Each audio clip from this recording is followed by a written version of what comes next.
गंमत अशी आहे की कुठल्या ना कुठल्या स्वरूपात का होईना, कारण आता तुमचं पुस्तक चाळत असताना ती माणसं माझ्या समोर आली हो.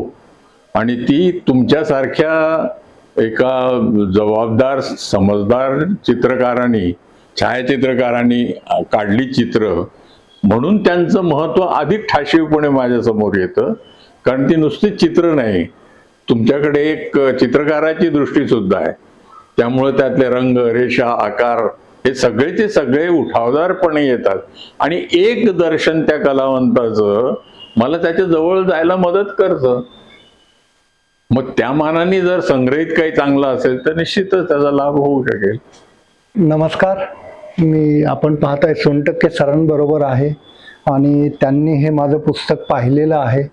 तर सरांनी आज मला खूप वेळ दिला. खूप दिवसाची इच्छा होती की सरांशी बोलावं, पण सरांची तब्येत थोडीशी नाजूक असल्यामुळे मी थोडासा धास्तावत होतो की सरांना फोन करू की नाही.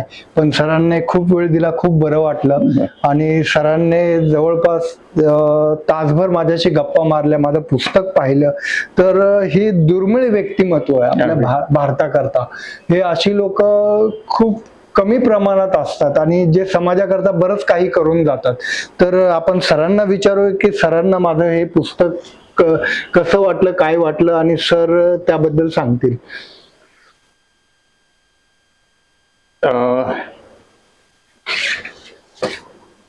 एखादं पान असं. हो.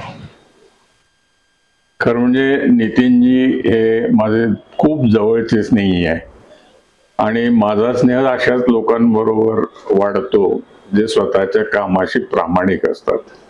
नितीनजी हे अखंड विद्यार्थी आहेत आणि त्यांच्या विनम्र भावनेमुळं ज्या कलावंतांवर त्यांनी हे पुस्तक बेतलेलं आहे, योगायोग चांगला आहे की यातले जवळपास सारे कलावंत हे माझे स्नेही आहेत.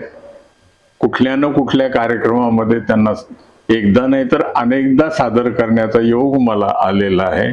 आणि त्यामुळं आजची ही पुस्तक भेट जी आहे तिला एक वेगळं अर्थाचं वलय आहे.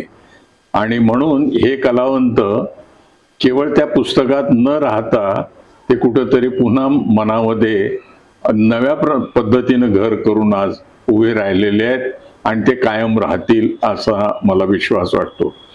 मी नितीनजींना या खूप महत्त्वाच्या आणि मोठ्या कामासाठी मनापासून शुभेच्छा देतो.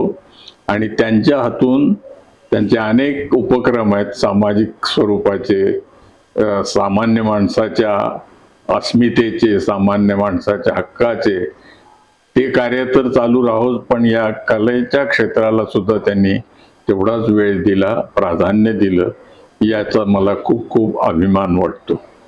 नितीनजी, आता तुम्ही हे कार्य इथंच न थांबवता तुम्ही महाराष्ट्रातल्या लोकबिरादरी ज्या जातीपाती आहेत त्यांच्यावर सुद्धा एक स्वतंत्र पुस्तक जर आखता आलं तर या जाती बिरादरींमधून मग त्यांचं राहणीमान, त्यांची वेशभूषा, त्यांची वाद्य, त्यांचं जनजीवन हे पुन्हा मुखर कराल अशी मला अपेक्षा वाटते. मी त्यांना त्यांच्या पुढील कामासाठी मनापासून शुभेच्छा देतो. नमस्कार. धन्यवाद सर. धन्यवाद.